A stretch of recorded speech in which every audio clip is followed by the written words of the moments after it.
that's a thing on myself. Let's go to that one. Haha, there we go, live. Here we are. We made it. We're having fun. It's the freaking weekend, you guys. I don't know about you, but I'm feeling good. I'm in a good mood. Falcon and the Winter Soldier had a good finale. Mm-hmm. What are you guys up to? Ignacio, you're here with us for 2 weeks in a row. Yeah. Hell yeah. Hooray. Special occasion. That's exciting. So we just got done recording our reactions to the Falcon and the Winter Soldier finale, which you were going to be on. And then at the last minute was like, hey, I can't make it. And then we went live. And then like a minute after that, you were like, wait, I can make it. Yeah, so you were in the chat with us here. So we thought we would get you on for this at least. What's up with you, dude? Nothing much. Been a pretty chill week. The reason I wasn't able to make it was that I was playing Fortnite with a friend, and so I thought we were gonna be done by 8:30. Chicken dinners. At no point you confirmed with me that I was gonna be available at 8:30 because I saw your tweet, and that's how I figured. Oh, it's gonna be 8:30. Gotcha. The recording. But yeah, so I thought we were gonna be done. He said one more game. We had one more game, and we were actually in the last game when I texted you that I wasn't gonna be able to make it. Gotcha. It happens. That is A-okay. Besides Ignacio Rojas, we also have Melissa Wilkinson here. Melissa, how has your week been? The very same. It's been fine. This is another one of those weeks where I'm super invested in the topic we're getting ready to cover on the review show. And I look back on my week and I'm like, everything I did is for the other podcast. What did I do for this one? I mean, that is kind of the content for this one too. Like I like talking about the behind the scenes stuff on this one too. Like here's how what we're making on this thing. Go check that stuff out, Well, all I've done this week is watch *Halt and Catch Fire*. I did make some great potatoes. Made some quality potato nachos. Nice. They're nachos, but instead of chips, it's potato wedges. It was a quality meal for my roommate and I. Good stuff. Good stuff. My girlfriend sent me a picture of her food, and yeah, it was this like bowl. It looked like it was in like a pie crust, but it wasn't really a pie crust, but it was like chicken and potatoes and a bunch of cheese and ham and stuff like that. And I was just like, that looks amazing. Like, how come I don't have that? I'm so jealous. You can get yourself a HelloFresh. That's what I've got. Nice. There you go. Good stuff. Good stuff. Yeah, my week has been okay. I feel like this has actually been quite a boring week for me. Like work wasn't super bad. It was kind of slow, to be honest. But I was so exhausted from a couple weeks ago that I'm still just like, I can't do anything. I don't feel like I've had the time to just like catch up and be normal. That makes sense. So yeah, but it's been fine. Besides that, I did get to start season 5 of The Sopranos. I have been meaning to start that again. I'm about halfway through right now, so I'm hoping to get done with that and then watch season 6 in the next couple weeks here, and then just be done with that show. So I'm happy that I jumped back in. Yeah. Sopranos no more. Then we can move on to yeah, that's when Tony Soprano takes right? off his Spider-Man mask and he's like, I don't want to be Spider-Man anymore. Spider-Man no more. Yeah, exactly. Yeah, but it's been a good week. It's been a good week so far. We have gotten a lot of like Marvel news Yeehaw. Yeah. and stuff. Right. Well, yeah, just like little tidbits and stuff, right? We've got little Sure. things A here smidge. and there. Ignacio, since you did not Yep. get to make it on our reactions for Falcon and the Winter Soldier, what did you think? Without spoiling much, what did you think of the finale? It Up wasn't and down. bad, but also I'm there. You know? Yeah. It wasn't bad, but it also wasn't great. It was fine. Maybe I agree. The worst part of it was that the villains of the whole season were their whole arc was pretty basic in the end. What they did with the villains, which of course we know that or I don't know if we know for sure, but at least the rumors are that they had a plot that revolved around a virus, which had to, of course, be changed. And so, yeah, if that was the case, then yeah, the plot for sure suffered a lot, and the main villains in the end, I think that they didn't do a great job with them. Yeah. I think for me, the way that I am, which I did not mention this on our reactions, but the way I think I would describe it to people who want to know, like without spoilers, it was a really good show. And it was like watching a gymnast do a bunch of like backflips and spins and twists, and it's amazing. It's like, this is great stuff. And then they do their big finale and they land on the mat and they land it, but it's a shaky landing, right? They maybe step out and then they're still like, yeah, did it. It's like, okay, it was landing. You landed it. I'm happy you landed it. It was a good landing and a good set, but yeah, maybe not the best. Yeah, we ending. Actually talked about it last week for the Reactor Core. One of the things that I liked about the show was that they were introducing so many questions. Yeah, we talked about that last week, and I think one of my problems with the end of it was that the show presented so many questions, so many interesting questions, but at the end of the day, they had no intention in addressing any of them other than answering it. Yeah, the one that revolved around Sam and him being Captain America, which at the end was a bit disappointing, to be honest. Yeah, that makes sense. That makes sense. Which, I mean, at the end of the day, we now have 2 shows in a row where they kind of did that, where it's like, hey, the show is called WandaVision, and it ended up being a story about Wanda and Vision, which some might be like, well, yeah, duh. But there's all this like extra stuff around it that's just like, this stuff is so fascinating. Much more other than that. Yeah, like these shows could be so much more. And yeah, they just maybe didn't exactly get that. So, oh well. Yeah, I like all the shows. I feel like all of them are like half an hour too short. Yeah, but Loki, he will be the master of time. We'll see how he does with his allotted episodes. Yeah, I mean, for this one, for sure, I felt like it needed more time. And it was weird seeing how the previous episode was 1 hour, and then I was expecting for it to at least be an hour, if not more, if they went an hour last week. But then to see that it was 50 minutes, I think that the show needed more time. I think that once they started wrapping up, the wrapping up itself felt pretty fast to me. Yeah, indeed. Beyond the Falcon and Winter Soldier reactions, which you guys can go see on our YouTube channel or at the Reactor Core podcast feed. You guys just need to type in the Whatnauts and all of our shows will pop up right there. We did get quite a bit of Marvel news, some tidbits and stuff there. I think we got the Shang-Chi trailer last Monday.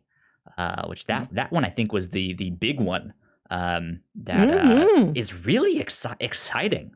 There's some stuff in there that I I don't know what to expect with that because it's not a character I'm super familiar with.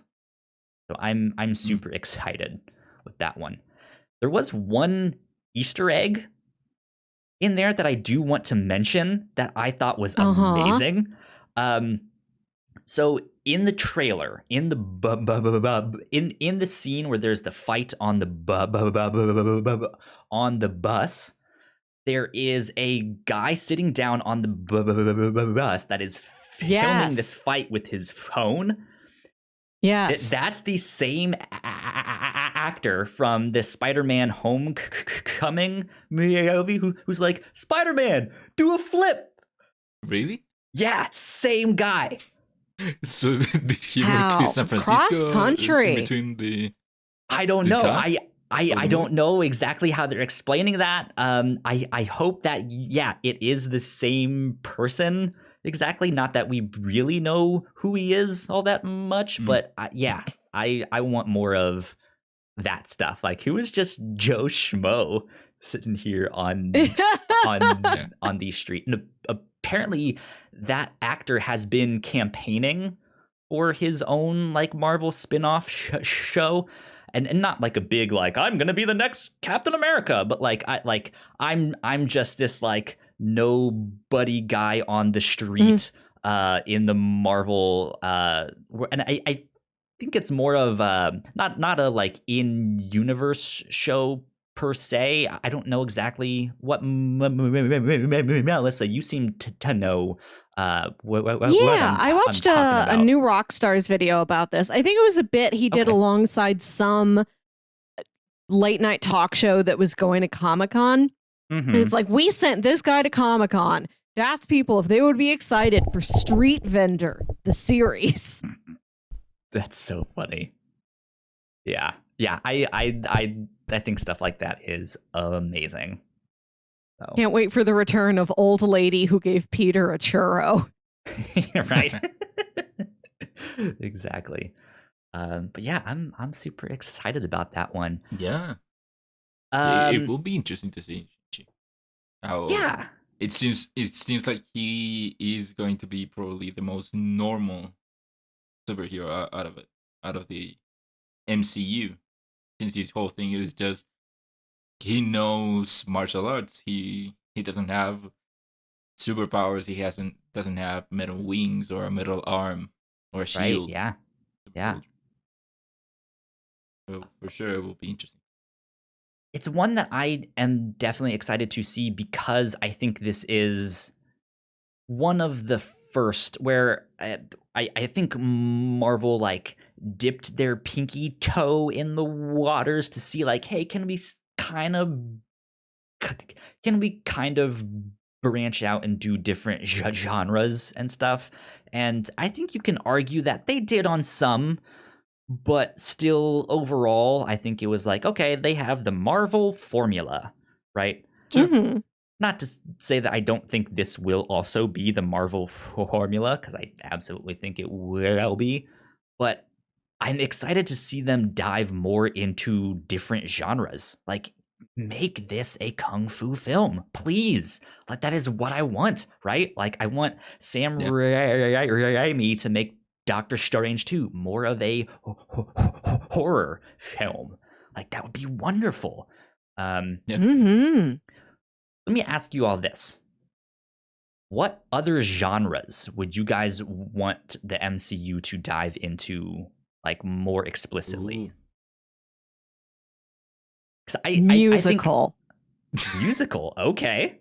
Interesting. Sure. Yeah. And I know Spider-Man Turn Off the Dark did not do well. I believe it has core script problems, so it's not just like if you film the thing under the correct circumstances it could work. It's the foundation's shaky with Spider-Man Turn Off the Dark.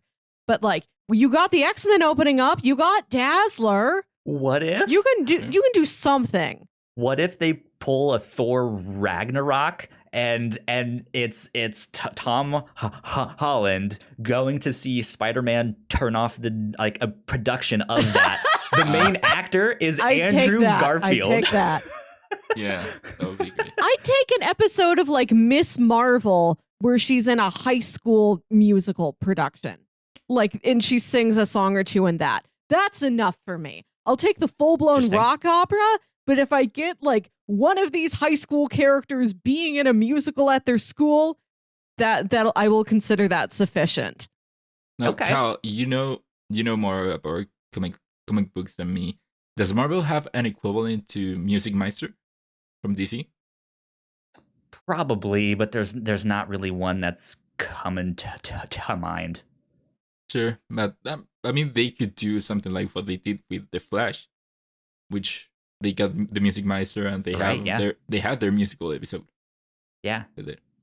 Yeah. There has to be some like weird magical character or something that traps them in the dimension that they do all. You have to sing. That's how you communicate here. Mm-hmm. I don't know, but that would be interesting. I know Ant-Man and the Wasp is kind of maybe rom-com, but I think I would really like to see it actually dive into rom-com. Something like that I think would be really interesting, where it's not necessarily like a big superhero story, but it'll be like a smaller one, like a street level thing. And yeah, there is some romance and stuff happening there. Yeah. You can show us somebody new. You could just take Aunt May. Seems like she's not with Happy anymore. Maybe she needs a new beau. All new this summer, Aunt May, only in theaters. They almost did an Aunt May movie, if you remember. For what? Sony. Don't you remember that? I never heard an Aunt May one. I know they were working on Sinister Six, and I know they were working on a Silver Sable and Black Cat spinoff. So is this going to be the Sally Field Aunt May? Yeah. So, I do like her a lot. Yes. I don't know if it was before or after The Amazing Spider-Man 2. It was around where Sony was trying to lift up their Sinister Six movie, and of course they tried to make so many spin-offs out of it, and one of the spin-offs that was being talked about was an Aunt May movie, and I think it was going to be about her being an agent of S.H.I.E.L.D. probably, or at least a spy. Okay. I see what they're trying to do. So they're in the Spider-Man fit with comics. I get there was a time when like Peter's parents came back to life, and they were like super spies and stuff like that. And it was just like, okay, this is dumb. That is kind of what the Amazing Spider-Man series was playing with. Like his parents were involved in this giant web of conspiracies. I could see maybe that Aunt May is a past, or like she stumbles into something. I'd love it to just be a Lifetime movie. Like just a normal Lifetime movie on the Lifetime network, and then at the end, like Spider-Man's there. That's so funny. Yeah. All right, what else would I like to see? I would love to see if Guardians of the Galaxy wasn't already you have something you have to say now, I want or to it's see not going to be Fantastic funny. Four beach blanket bongo. What? Just like one of those 1960s beach movies, Okay. A beach movie. I just give me like those college like vacation movies, right? But it's Flash. It's what's his name? It's Human Torch. Yes. Just like National Lampoon's Human Torch and Flash Thompson. Human Torch Vacation. Something like that would be good. I was gonna say, if the Guardians of the Galaxy wasn't already the like space pirate epic thing, give that to the Star Jammers, and then make with the Guardians of the Galaxy do a like locked room, like spaceship horror thing. Just like one of us is a murderer and we need to figure out who, or like one of us is not who they say they are. One of us is a scroll. We need a mystery. We need a Poirot. We need a Benoit Blanc for superhero mysteries. Yeah. Something like that would be good. The only genre that I can think of that, because I think it has to work within a certain area for it to still be like a Marvel movie. I don't know. The only one that I can think of is like a buddy cop movie. So take two characters from the MCU, kind of like what they did with Thor Ragnarok, where they kind of paired up Thor and Hulk, but I don't know, pair up Spider-Man and I don't know what Doctor Strange. I don't know. Or that would work better. Like Spider-Man and Doctor Strange, and make it about them having to work together. I thought that's almost what they were gonna do with Falcon and the Winter Soldier. Yeah. And it's not really what they did. They had their moments of comedy where you can see that, but to actually make it like a buddy cop film, I think would be really funny. That'd be good. That would be good indeed. What else is there? Is there any other genres out there that I think there are fire trucks that sirens are on our end. I'd watch a disaster movie. Speaking of fire trucks, like it's just something's wrong with the Baxter Building. I could see the Baxter Building one being like a hard sci-fi, like, hey, we have like an AI that now runs this like huge smart building that is now like locking us out and doing things that it shouldn't be. Smart House, but it's the Fantastic Four. You guys remember that old Disney Channel original movie? It's that. And Katie Seagal is back as Peg. Yeah, and Ben Grimm. Well, I don't know. It let me in 2 minutes ago. Reed, you've made some sort of smart house. Well, thank you, Human Torch. I know. They say that to him about every object. Reed, you've made some sort of smart pen.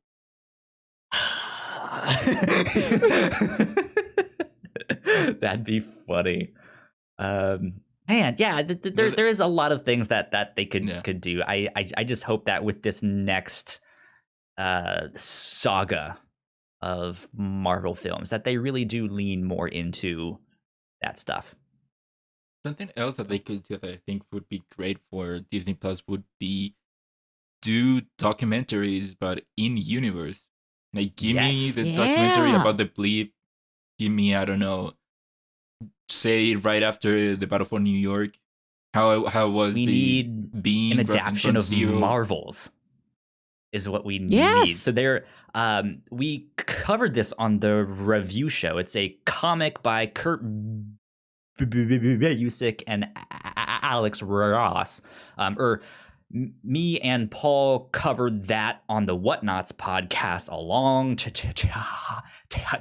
time ago. That's on our website. You guys can find it. But Melissa, you and I covered the audio drama podcast version of that. And yeah, it is this like documentary style man on the street. Like there's the Galactus shows up and they're being like, oh shit, like what do we do? Let's get to safety. Let's do this. And it's neat. Yeah. But I think it would be great for them to make a documentary about the Bleep. This is something Tim Gates from Kind of Funny was the one that brought up, how in Spider-Man Far From Home, when they are in the in the airplane, one of the movies that they can watch is a documentary about the plebe. And I remember that. He was talking about how great it would be that they would actually make all these movies, all the movies that they had there, like real things. Mm-hmm. I'd watch just Eric Selvig talk for an hour about astrophysics I don't understand. Mm-hmm. That'd be There's no Marvel related stuff in it except that it's him. It's a real astrophysics lesson. Like, he doesn't talk about the Bifrost at all. Mm-hmm. That would be good. Other news we got, apparently they're thinking about a season 2 of Loki. Exciting. Really? Yeah. We know that Kevin Feige had mentioned certain shows is just meant to be like, hey, it's the one and done mini series. But then other shows could be ongoing and they could have multiple seasons or stuff like that. And the rumor right now seems to be that they are already thinking about a season 2. Can't really say if that's confirmed or if they've greenlit it yet, because Loki season 1 is still like a month or 2 away. So we'll see. But does that excite you guys? Does that make you think, or being like, what are they gonna do with season 2 of this? Having more Tom Hiddleston as Loki, it would be great for sure. But yeah, we do not know much about the show itself to know what a second season would be, because, for example, WandaVision, it wouldn't make sense for them to make a second season, but now after Falcon and the Winter Soldier has ended, they could make a second season.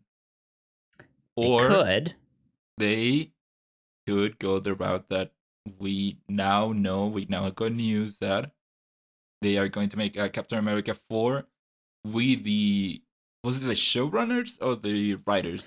I mean, yeah, kind of the same thing in my mind. It is the same creator that wrote this, is going to be writing the script for Captain America 4. Sam Wilson will be in there. He'll be back. So because we know that they left, of course, things open at the end of Falcon and the Winter Soldier, how some threads unresolved, and so now the question would be, would those continue on Captain America 4, or is a Captain America 4 about something else and then they get a second season? Yeah, whatever. Interesting. I guess maybe minor spoiler section here. I don't want to spoil Falcon and Winter Soldier exactly, but do you guys have theories or thoughts of what you would like to see in Captain America 4? I feel like it's so far off. I don't know what the MCU will be playing with at that time. Yeah. True. I think it would be safe to assume that probably the Power Broker would be the main villain. Could be. If not, or they could set the Power Broker to be the main antagonist for another series. I know, Kyle, you talked about it on the review. Yeah, I mentioned that on our reactions to that, because that theory, which I won't really mention here, I think makes a lot of sense to me. Of just like, that would be a good way to get that stuff out there into the world, into the Marvel world. Don't know if that's true or what they're gonna do with that, but we'll see. The thing is that we're now just 2 series in, and we don't know how much cross-pollination there will be, because I know a lot of us expected there to be more connections to the MCU during Falcon and the Winter Soldier, or more connections to possible other Disney Plus shows, but at the end of the day, we didn't get that on the show itself. We got a good handful of stuff. I think at the end of the day, these Disney Plus shows will absolutely tie in much more than stuff like Agents of S.H.I.E.L.D. did at the end of the day, or all the Netflix stuff. But they are they're not necessarily going to be huge influences on the movies. The movies will absolutely influence these shows, and I think Ignacio, it was you that mentioned it last week, that these shows kind of do a closed loop, right? Where it's like, hey, if you start, like, if you only watch the movies and you don't watch the shows, things will still make sense. Like, you don't necessarily, you're not necessarily missing out. So if you didn't watch Falcon and the Winter Soldier, the last thing you saw, was old Cap give Sam the shield. And so that's what you know. It's like, oh, well, he's going to be the next one, right? But if you saw the show, you get to see that whole journey of, like, how he actually came into being like, yes, I will be the next one. So kind of like the Agents of S.H.I.E.L.D. treatment. Well, Agents of S.H.I.E.L.D. did the thing where the MCU movies influenced the show. The MCU. Right. The show didn't affect the MCU, and eventually they just kind of fucked off and did their own thing, right? So I think there will be more cross-pollination, but I think the MCU is now so expansive that the shows can also kind of have their own sector or their own, like, section.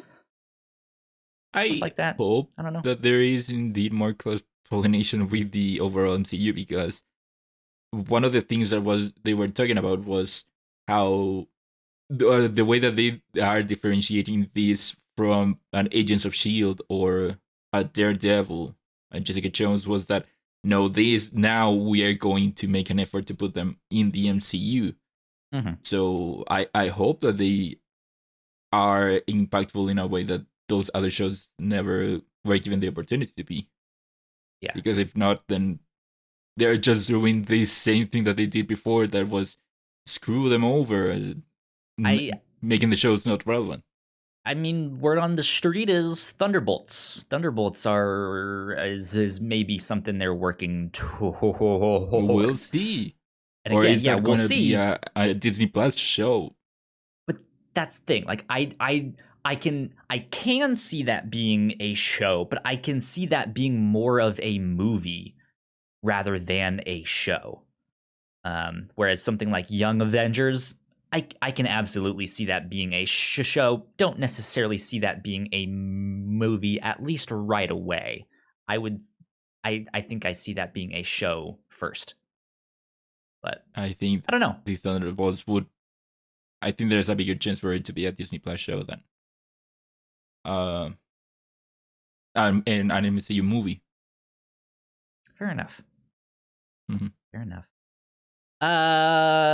So besides Marvel stuff, I saw something this week that I did not know existed, and I'm kind of baffled by them. Okay.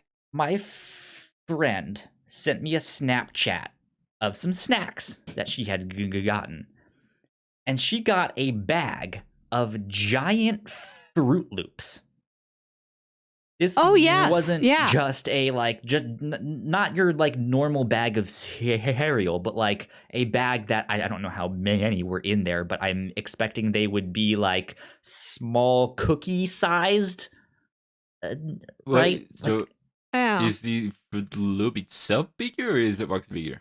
The Fruit Loop itself, like, it didn't come in a box. Like, it's not like, don't think of this as cereal that you'll pour in a bowl and eat with a spoon and milk and stuff like that. This is a snack. Yes. They've taken the cereals you know and love. They have blown them up to be an easier handheld snack. They've just Ant-Manned them. Yes.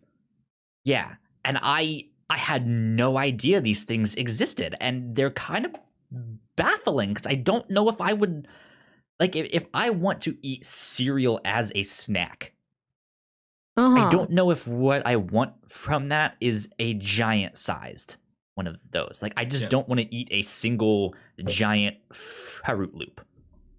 Yeah. Although I would like to eat one big Chex.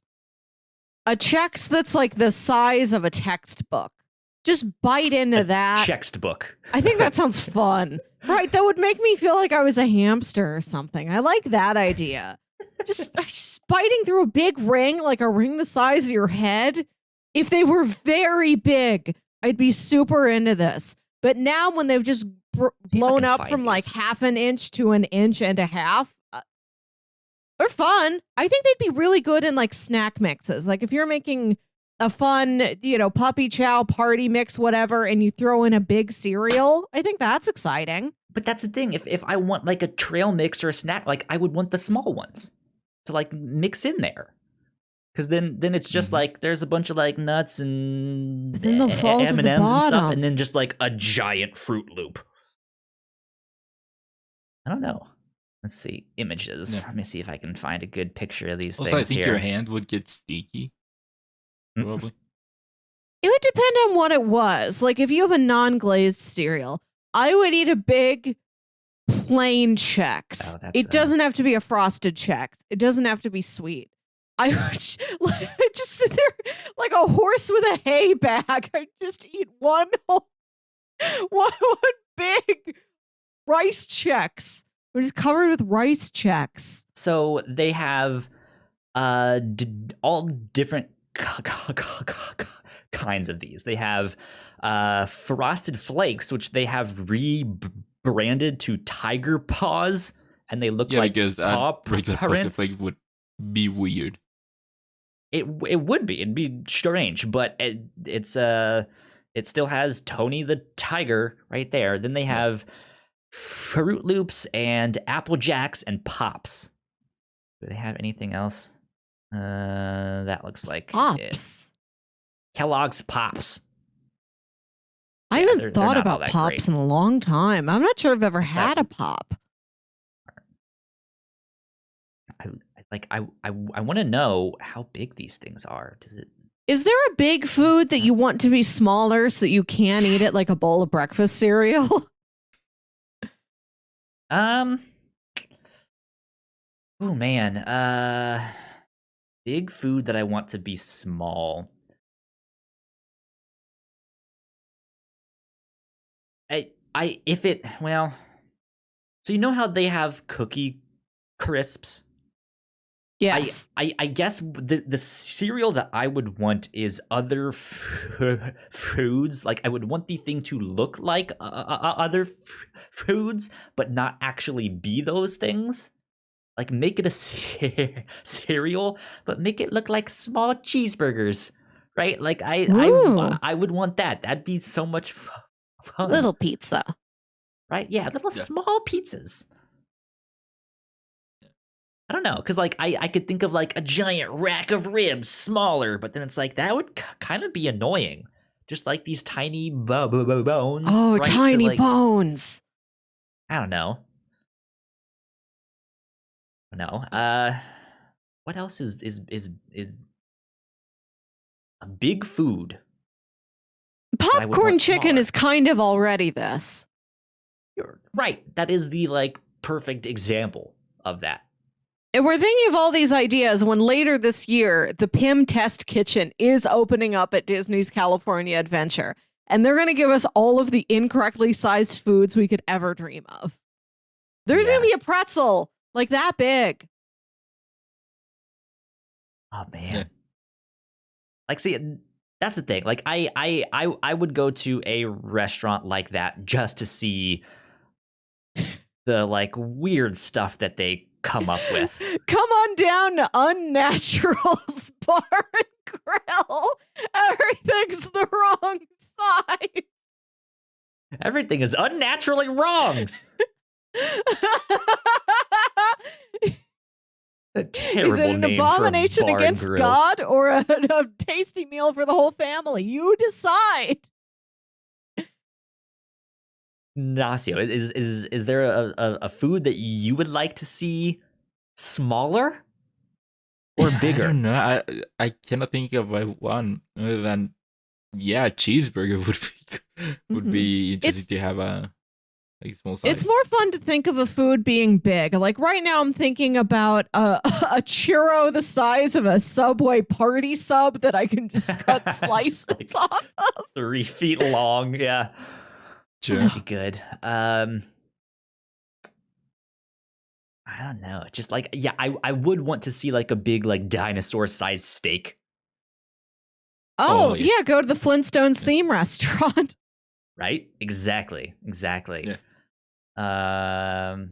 Or like I would truly want to see jumbo shrimp. Oh, how big? I don't like seafood, but like a shrimp like the size of my face. I'm just like, So, like, you could not would put you it eat? in your mouth all the way? no, you'd have to like That scoop it out. big? Yeah, you'd have to like scoop Scoop it out. it out. Like I just- don't know how shrimp work exactly, but like you know how they suck out the like crab legs and Yeah. stuff like that. Yes.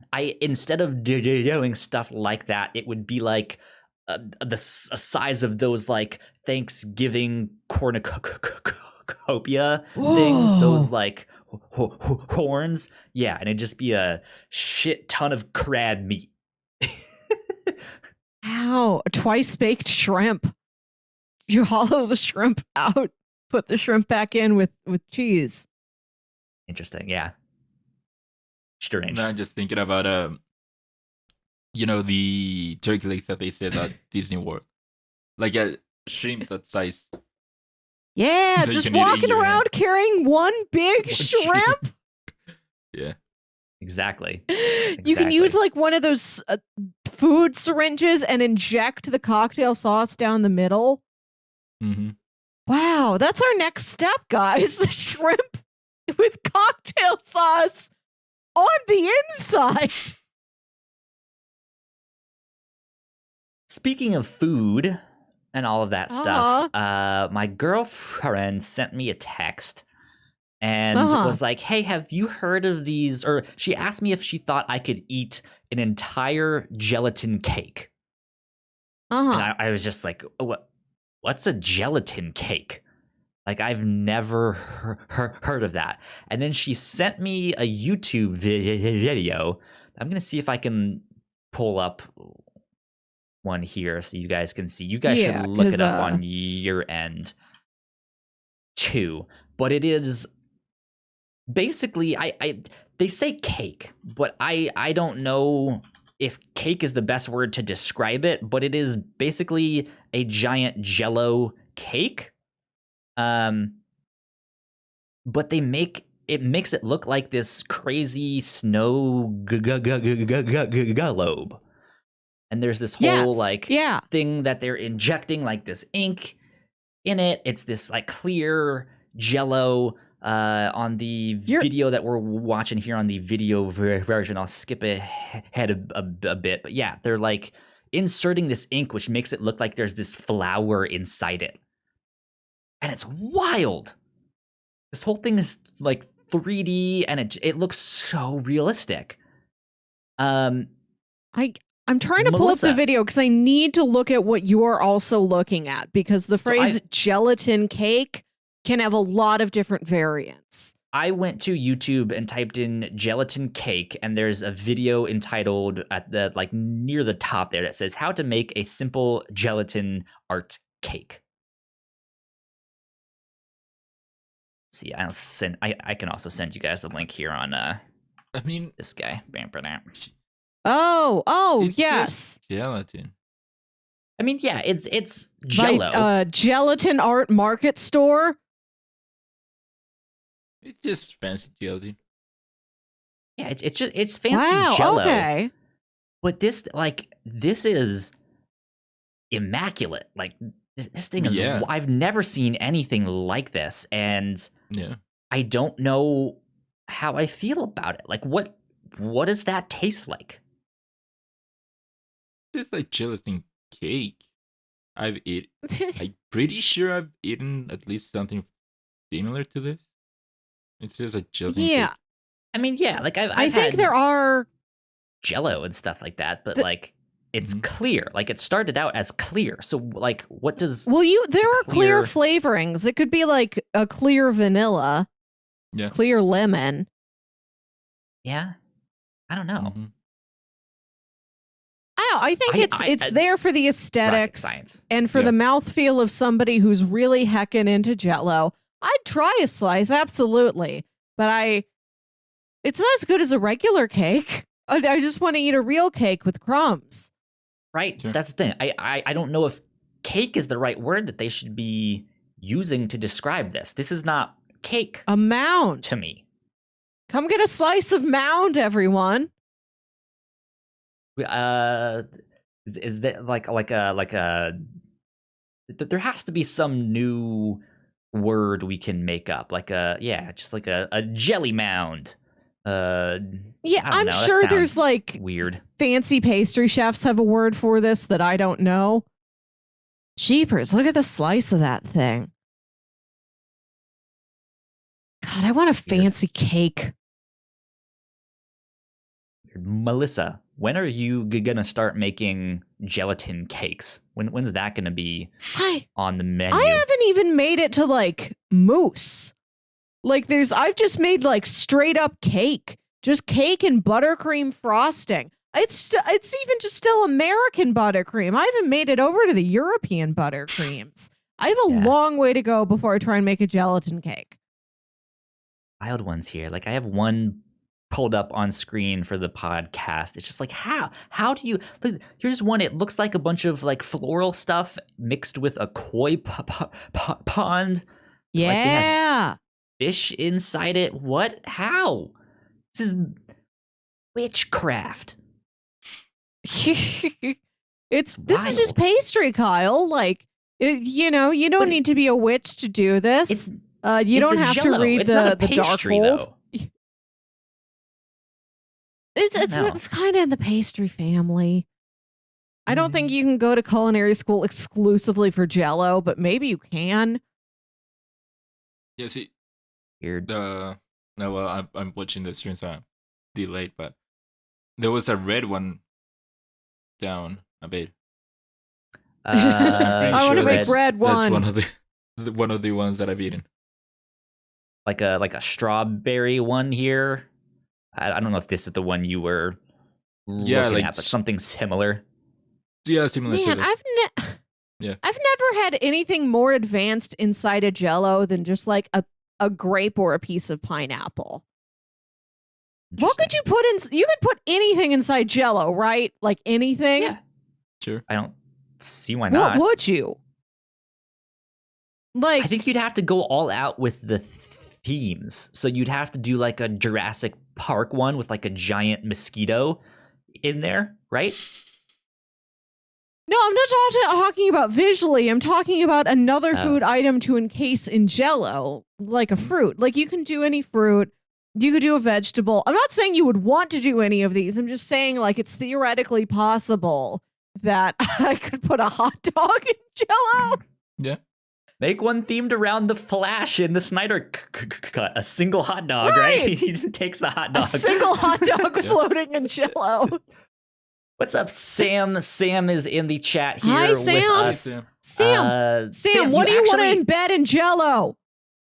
Well, yeah, what do you want to embed in Jello? But Sam, you actually missed like the first half an hour was all like Marvel talk and stuff. So you really haven't missed much, or at least much that you would be interested in. So. You missed a little bit of us yelling about big cereals and now things you could put inside Jello. Yeah, like I would have to go all out on the themes of stuff, like the Jurassic Park one that I mentioned. It'd be, you know how people do those, like, I don't know what they're called, but the like Jesus cakes where there's the little baby Jesus doll in king them. Cake. You could do like a nativity scene or some like action figure scene, like Spider-Man fighting the Green Goblin or something. That'd be just put an action figure in Jello. You don't have to eat do it. like a Han Well, maybe Solo. if you made it out of marzipan, you could eat it. You'd have to do a Han Solo carbonite one where he's sitting there, right? Yeah, I'm sure you can get a Han Solo carbonite Jello mold. Jello's tricky. One time, as Sam a joke, I bought Minions. pineapple rings. Yeah, pineapple rings are good. They're a solid choice, but you can think as big as you want, Sam.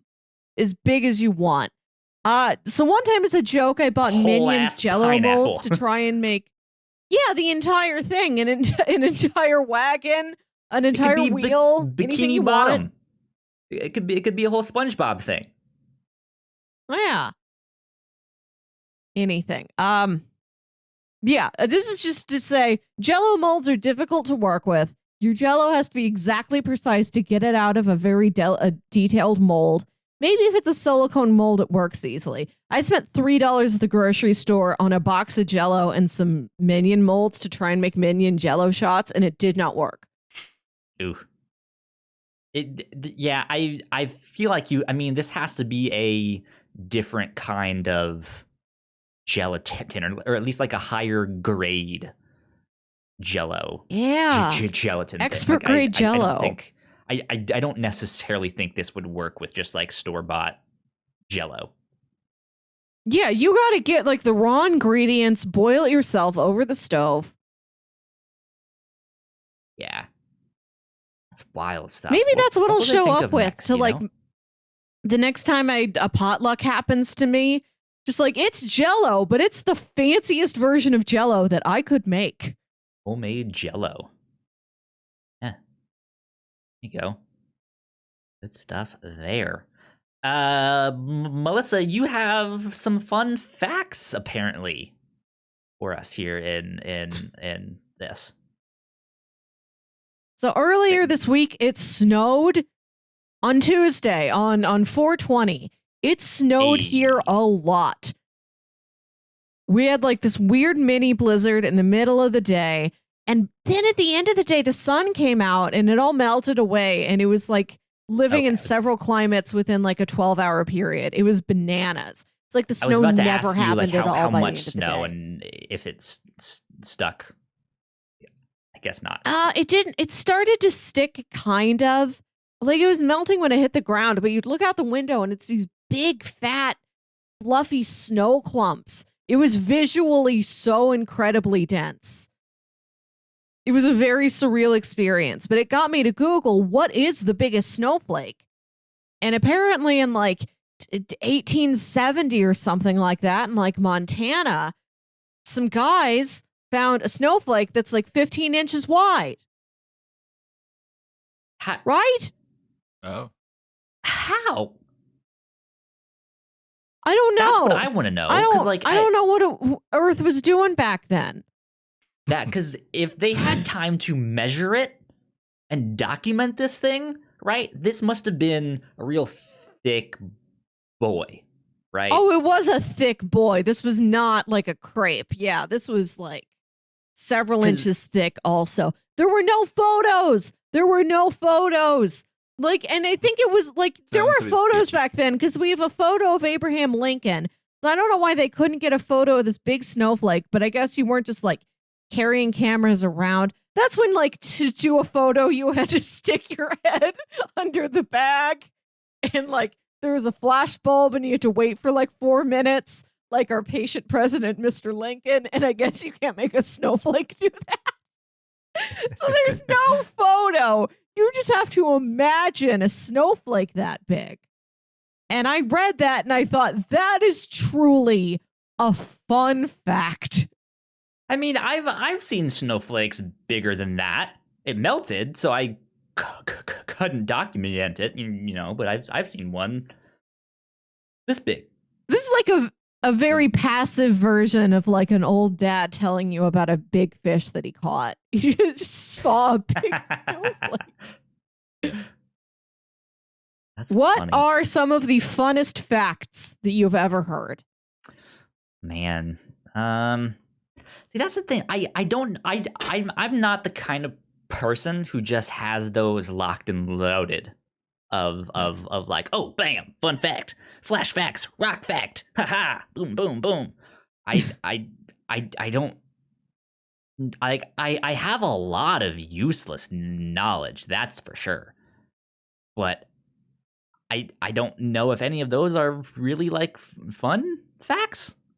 There's a fun fact you and I both know because it was mentioned on an old episode of Jay and Miles Explain the X-Men. And maybe now the fact has changed. Maybe now it's different. But at least at that point, the character that had appeared in the most unique Marvel Comics titles is Dracula. Because he's a public domain character that anybody could grab. Mhm. Interesting. More than Spider-Man, more than Hulk, Dracula. And I think about that Interesting. several times a year. So I just Googled fun facts, and it gave me a random fun fact, and it says who made the first apple pie. It says rather it was invented in Europe sometime during the 14th century. The first apple pie recipe was printed by Geoffrey Chaucer in 1381 in England. Chaucer. Wow. Good old Chaucer that we Why studied did we in never school. study apple pie recipe in class when we were doing the Canterbury Tales? Right? That's what I want to know. What are the old recipes? Ask another question. I'm feeling curious. Who is the Aegean Sea named after? According to the tale of King Minos and the Minotaur, the Aegean Sea was named after the Mycenaean king Aegeus. I guess that's not super fun. Like I thought about making us rank these on a scale of like 1 to 5 balloons. The funnest thing I could imagine. I also Googled fun facts. I want to read you guys. I think this is a truly fun one. I've never heard this before. This is from Parade Magazine. Okay. Flamin' Hot Cheetos were developed by a janitor at Frito-Lay, Richard Montanez, who got the idea after putting chili powder on some reject Cheetos and then pitched it to the CEO. He's now a successful executive and motivational speaker, and a movie is in the works about his life. Hell yeah. That's awesome. That's a great one. Also, speaking of Cheetos, I think that the story of how the Cheeto was made, I think it was a Cheeto, if not it was something else, was that there was this machine that processed food for animals. And it took, I don't know what thing, and it processed it so that animals, I think, could eat it. But through that process, there was some leftover thing that would be left over during the process. And I think someone got the idea of taking that home and, I don't know, add some spices or whatever. And that was what turned into the Cheeto. With some cheese on it. Sam says Psychonauts takes place in the year 1980. Oh, That's a wow. good video game fun fact. I did not know that. Neither did I. What was I just gonna say? There was something else I was about to say. I've got more fun facts. I did find others. I forgot what it was. What I was gonna ask is, Ignacio, a long time ago, when we first had you on the Captain's Log, you revealed, if I'm not mistaken, that you've never had Doritos because they don't make them in Chile or something like that, right? No. That's not. What was I thinking Not of? Even close. Because there was Was it something that was Mountain just like, Dew? how has Ignacio never No. had this? So, I mean, you're kind of close, I guess. I've had Doritos, but I think the only Doritos that we have, as far as we know, are the cheese Doritos. Okay. We do not have the crazy flavors that you Yes. have where they're like the You don't have bacon Cool flavored Ranch. soda, or I don't know, the 3D Doritos. lemon Yeah. lemon teas, Lays. I don't know. I got We don't have crazy things like that. So And as for Mountain Dew, I don't think we have Mountain Dew here. I tried Mountain Dew when I went to SF. It's I think it was closer to Sprite for me. The taste. It is a citrus-based flavor, which it is like Sprite. Yeah. So pretty disappointing. Interesting. Mm-hmm. Let me see if I can get another one here. 'Cause every time I've got a fun you fact search, I would like to share. go for it.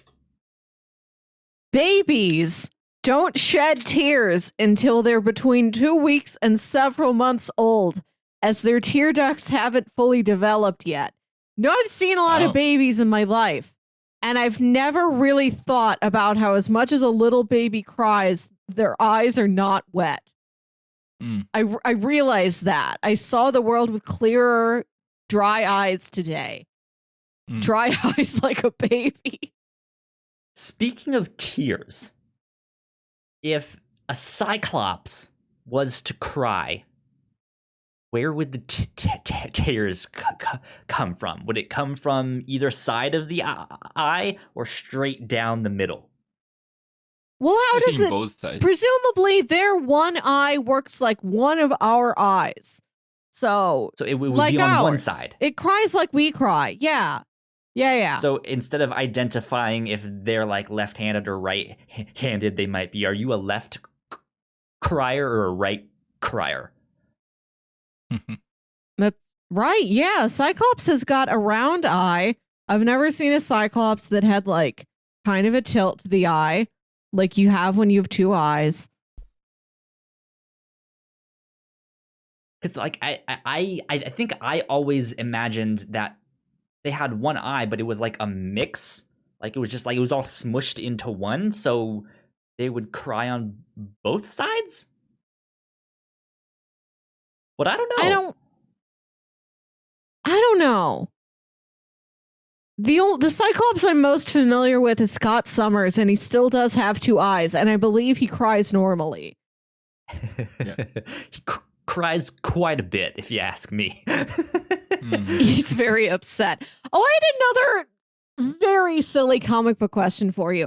When I was reading these fun facts, one of them said, now this fact isn't so fun, but it sure is interesting.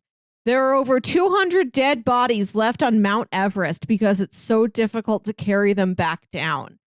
Yeah. Has there ever been a Superman issue where he takes it upon himself to just go get them?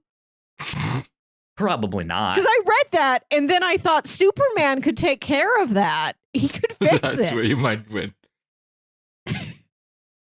Yeah, it's difficult for us, but if we had a Superman, we could just ask him, and he'd go do it. Now, I know there are some corpses that have become landmarks for people trying to climb the mountain. So, like, you can't move green boots because green boots is how you, like, tell what direction you're going. But for certain other ones, I bet there's families that would love to have that body back, and Superman could do it. Yeah, there are like one-shot issues of comics where they'll do some story like that. I think if I'm not mistaken, there's a Superman story either where he like ends up delivering presents all around the world or something, or he like is trying to like solve world hunger or something like that. It's a Christmas thing, but I don't think there's been that one in particular. I don't know. Well, free idea for you, DC. There you go. Hire Melissa. I just think about problems we have in life and how a Superman could help. Yeah. Let's see. I'm still like each time you hit enter when you type in fun facts to Google, it gives you a new one. Like when was the first Simpsons episode made? The half-hour series premiered on December 17th, 1989, with Simpsons roasting on an open fire, a Christmas special. When I was a kid, I had a storybook of that episode. Like it's screenshots from the episode with like word balloons. Like they just took screenshots and made it like a storybook comic book thing. It's a cherished possession I still have. It's a very weird piece of Simpsons merchandise. Yeah. Another fun fact I found, the first sales pitch for the Nerf ball was, Nerf! You can't hurt babies or old people!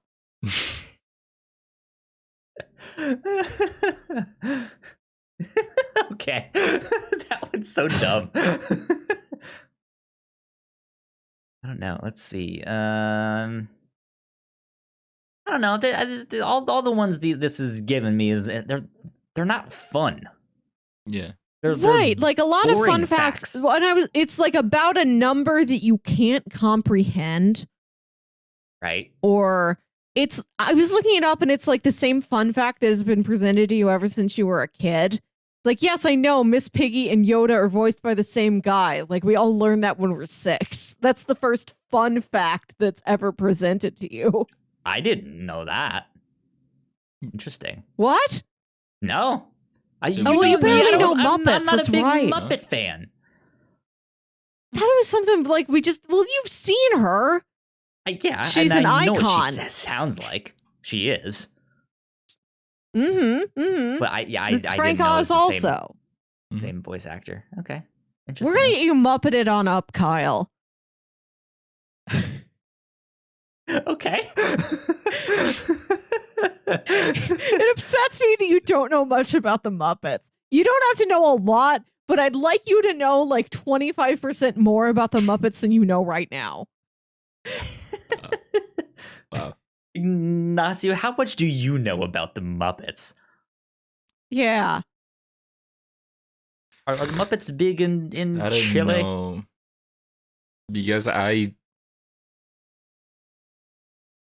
trying to think. When I was growing up, I don't think there was a Muppet show going on. I'm trying to think because what I did watch was Sesame Street. But I cannot think of the Muppets going on because I remember it being a thing that my mom, I don't know, might have watched. But no. I have a fun fact. Ignacio, I'm sure you know this one too. I learned this on the Kind of Funny podcast from a couple weeks ago. Melissa, you remember that movie Kangaroo Jack? Oh, yes. Yeah. I think I know the story, yes. Apparently, that was going to be rated R. It had nudity, like full frontal male nudity in that. It was absolutely not a children's like movie. And then they like focus tested it and everyone was like, I was expecting to like take my kids to this and do all that stuff. Like, why isn't the kangaroo like hopping around and rapping? You know what I mean? Like, that'd be a fun kids movie. And so they completely changed it into a kids movie. But I guess some of the actors didn't really know what the reshoots meant, that they were pivoting that much to go from an R-rated film to a PG film. And then he watches this thing and he's like, this is not the movie that I made. Like, I was sitting there butt-ass naked with my dick out. Like, that's what I heard, that like everything with the kangaroo was just like a fantasy sequence somebody has and what's otherwise, a raunchy like crime movie. Yeah. Somebody's, right. I don't know, maybe getting a heat stroke out in the outback or something. And they're like, the bag of money, the goods. I think the kangaroo stole it. And he like hallucinates this talking kangaroo. And then somebody watched it and was like, we can sell that. We need to make this very kangaroo focused. We did make this fun for families to go see the kangaroo. And like, there's barely kangaroo in the film. He's not in it very much. Yeah, because it was supposed to be based on a real story about some tourists or something like that. Some people that some like got probably legend. And it was supposed to be based on that, and it was going to be R, and nothing like what it ended up being. But the Jerry O'Connell episode when he went to the Kind of Funny podcast is great. Everyone should watch Wow. Yeah, that was an entertaining wonder if there's episode for sure. I wonder if there's a recut of that out there somewhere. I watched a That's what they were fascinating YouTube video this week. talking about, like, Yeah, because that they- was like Mhm. right they around were the same pushing, time that the Snyder wanted cut was that- getting out, and they're that- like, like that. when's the R-rated Kangaroo Jack cut? Yeah. I watched a YouTube video this week about the world of fan edits, and it was talking about the Phantom edit, which is the Phantom Menace. Some guy did this in like 2000. He edited down the Phantom Menace to be more concise, more thematically strong, have much less Jar Jar.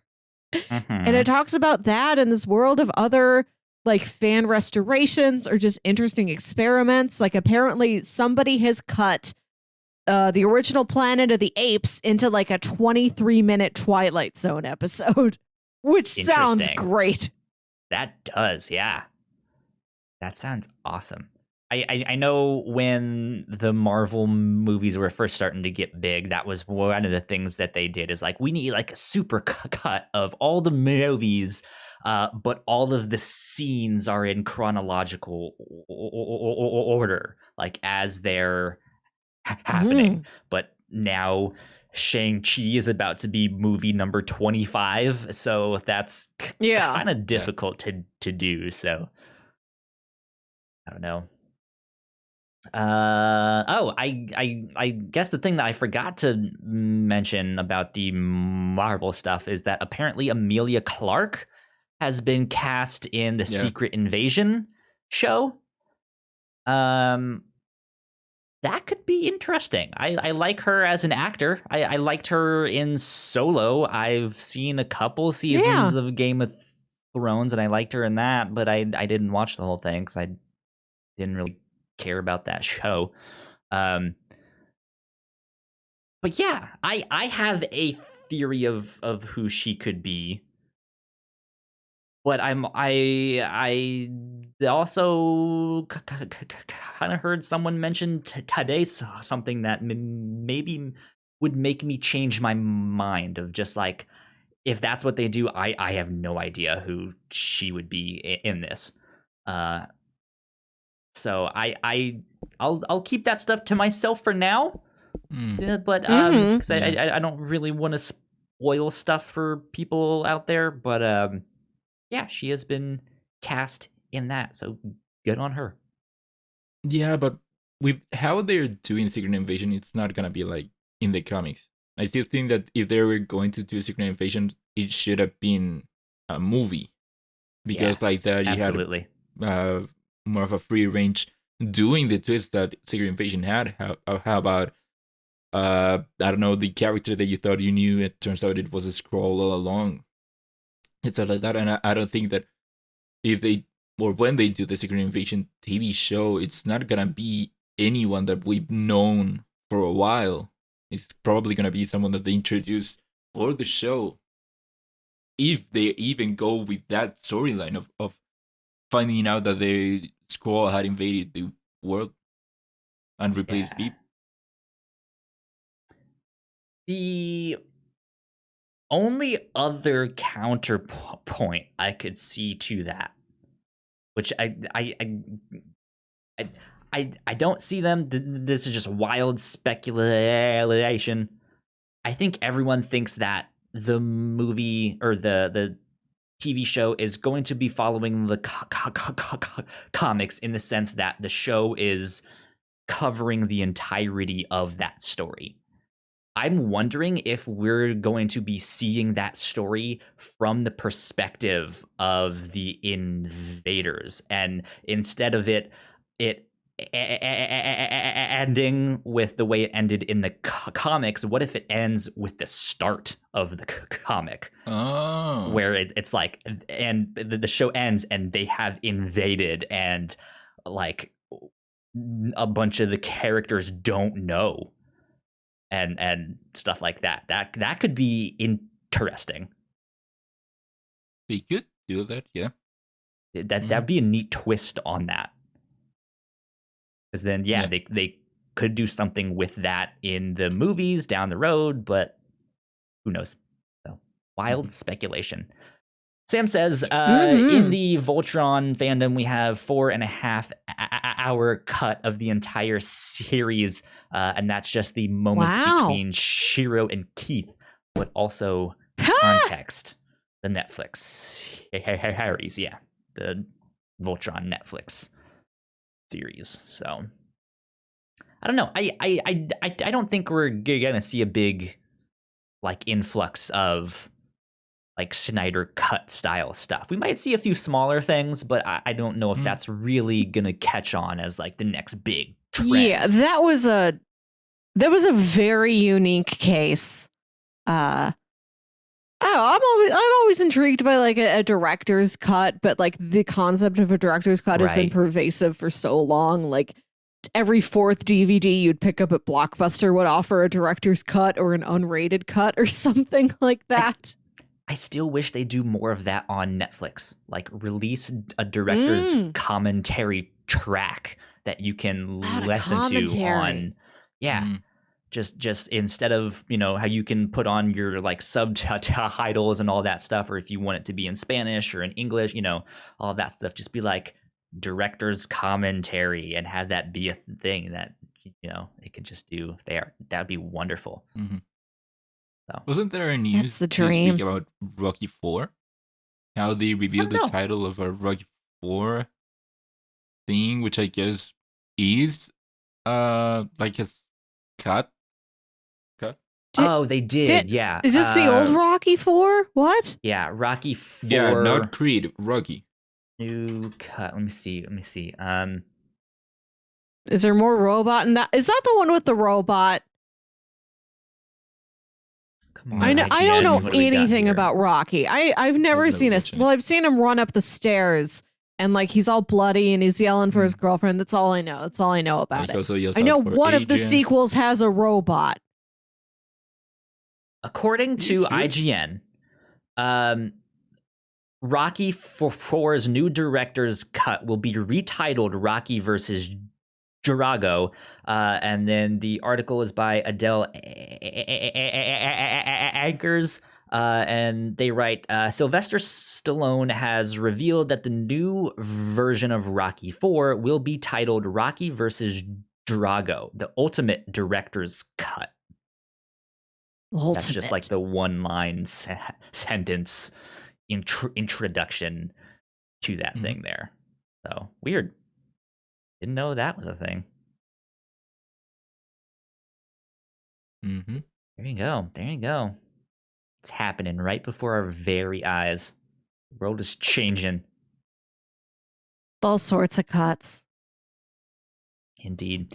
Let's do a little bit of housekeeping because I feel like that's a good place to wrap things up there for the night. Ladies and gentlemen, if you there you go. Yeah, let's punch our way into housekeeping or something like that. Ladies and gentlemen, if you guys did not know, we have multiple podcasts here at the Whatnauts. You guys can find out more information on our website, which is thewhatnauts.com, as well as your favorite podcasting platform of choice.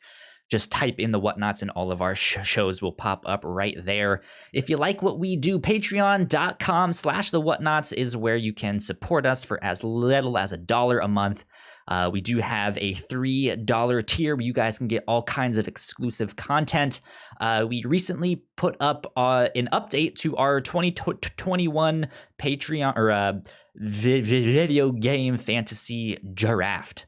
So you guys can go check that out. We are trying to schedule our next thing on that, which I am hoping to make some bingo cards for the review show. Yeah. I've been wanting to kind of gamify that show a little bit more. So that would be a lot of fun. But yeah. That's at our $3 tier. Big thanks to our Patreon supporters at the $5 tier. So thank you, Sam, who has been Sam. in the chat with us, who says in all caps, "Happy birthday, Polly." There you go. Happy birthday, Polly. Indeed. Happy birthday. A big shout out to Greg Miller. Thank you so much for supporting the show. Thanks, Greg. As well. Yeah. Thank you indeed. Last but not least, if you guys like the live streams that we do here for this podcast or all the video game streams and stuff that we do, we are on Twitch at twitch.tv/the Whatnauts, and you guys can subscribe to our channel there for about $4.99 for a Tier 1 subscription. However, if you have Amazon Prime, you also have Twitch Prime. You just have to link your accounts, which is super simple, and you get a free subscription to give out to the streamer of your choice. And we love that to be us, because that means we can make bigger and better content for you down the road here. So that would be wonderful. With that, Ignacio, where can the people find you on the internet? Well, the people can find me on Twitter at Ignacio Rojas B. That's IGNACIOROJASB. And Melissa. You can find me on Twitter and Instagram at Wilkywit. That's WILKYWIT. And listen to my other podcast, Saturday Morning Obscurities, where me and my brother Jams talk about weird old kids shows you feel like only you remember. There you go. You guys can find me at Yo Kyle Springer on Twitter. And if you guys want to stay up to date with all of our shows here at the Whatnauts, you guys can follow us on Twitter at the Whatnauts. Make sure you like, share, subscribe, do all of that stuff. You guys know the deal with that. If you guys could leave us a kind review where you get your podcast, that would be wonderful as well. These algorithms and stuff are difficult, especially for us small creators. So stuff like that really helps us out and gets us out in front of more people. So yeah, go do all of that stuff. But this has been episode 140 of the Whatnauts Captain's Log. Last but not least, though, I have to say, next week, if things go according to plan, we will have a bit of a special episode, and we have a special guest that both Melissa and I are super excited to have on. I won't say who it is just yet, but I'm super stoked to have them on. It's especially me, because it's kind of the Whatnauts coming full circle to have them on that. So I'm super excited. That one will be pre-recorded. I'm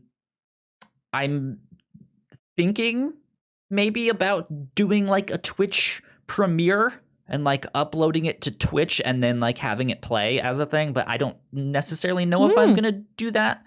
We might just record it and put it out next Monday morning like we normally do. But yeah, be on the lookout for that. I'm super stoked. But with that, this has been number 140 of the Whatnauts Captain's Log. We will see you all next week. Bye. Bye.